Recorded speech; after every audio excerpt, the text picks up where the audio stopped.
ఇప్పుడు ఒక సంతోషం విషయం ఏంటంటే మన ఇంటి పేరు గొల్లెపల్లి వాళ్ళు.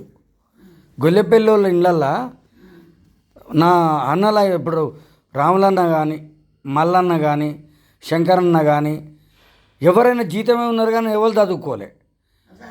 మళ్ళీ తమ్ముళ్ళ వరుస వచ్చేసరికి యాదిగాడు చదువుకోలే, రామచంద్ర గారు చదువుకోలే. అంత జీతాలే ఉన్నారమ్మా. రామచంద్ర గారు నన్ను నువ్వు జీతం ఉంచలే. అయ్యేమనేది ఎన్నేళ్ళకి జీతం పోయేది ఆ రోజుల్లో పొరగాలు? 6 ఏళ్ళకి జీతం పంపేది. 6 ఏళ్ళకే జీతం పంపేది అంటే ఏంది? బుడ్డ రోడ్లు ఏమి ఇచ్చేదటగా నెలకు బుడ్డ రోడ్లా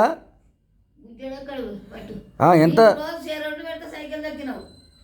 సైకిల్ దొక్కుతాను, షేర్ రోడ్లు పెట్టినావు నాకు పెడితే నేను సైకిల్ దొక్క నేర్చుకున్నా. ఏం అమ్ముకుంటే? అప్పుడు షేర్ రోడ్లు అమ్మితే రూపాయి. నీ అమ్మ నేనే నేర్చుకున్నా. నాకు బాగా గుర్తుందమ్మా, మన ఇంటి ముందు గ్రౌండ్ ఉండే కదా, ఓ రాయి కాడ పెట్టుకొని సైకిల్ రాయి మీదకి ఎక్కేది. రాయిని పక్క పెట్టుకొని రాయి మీదకి ఎక్కేది నేను. కాంచి దొక్కుడు అని అది. తర్వాత నువ్వు ఒకసారి నన్ను నీళ్ళకు అత్తమ్మ ఇంటికి మీ అన్నింటికి పాలు పెరుగుదేపో అని పంపినావు. చిన్న పిల్లగాన్ని 10 ఏళ్ళు కూడా లేవు నాకు. పోయి మొత్తం పాలు తీసుకొని బొగారం మీదకి వెళ్ళి వచ్చిన. వచ్చేసరికి పాలల్లి పోయినాయి. సైకిల్ దొక్కరాదుగా నాకు. సైకిల్ పెట్టుకుని చాన్ని పోయినాయి. నేను చేపలు పట్టుకొచ్చింది గుర్తుందా నీకు? చేపలు పట్టుకురాలేమ్మా, కొరమాట పట్టుకురాలే నేను.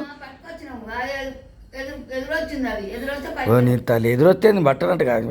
మళ్ళీ ఇజ్జత్ తీస్తున్నావు అమ్మ నాది. నేను పట్టినా లేదా? మరి వస్తే కూర నువ్వు మంచిగా. తర్వాత నేను పెండగూడేస్తందుకు పెద్దంపలో పోయేది. చేపలు తెస్తే నువ్వు కూర ఉండలే? గుర్తు లేదమ్మా నీకు? నీ చేపలు పట్టుకురాకపోయేదా?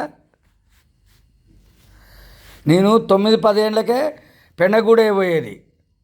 ఒక పెండగూడేస్తే ఒక బండి గూడ పెడితే 15 రూపాయలు 20 రూపాయలు వచ్చేది ఆ రోజుల్లో. అంటే ఒక బండికి అంత కూడా ఇవ్వకపోయేది. మనం ఇద్దరము ఏపకాయలు ఏరబోయినాం. ఏరబోయలేదా? ఏరబోయలే ఏపకాయలు. ఏడమ్మేది ఏపకాయలు నువ్వు? తుర్కోలకు అమ్మేది నువ్వు. నేను ఇద్దరమే పోయేది ఏపకాయలు ఏరుతానుకు. ఒక్కరోజు ఒక గంపేరేదా మనం?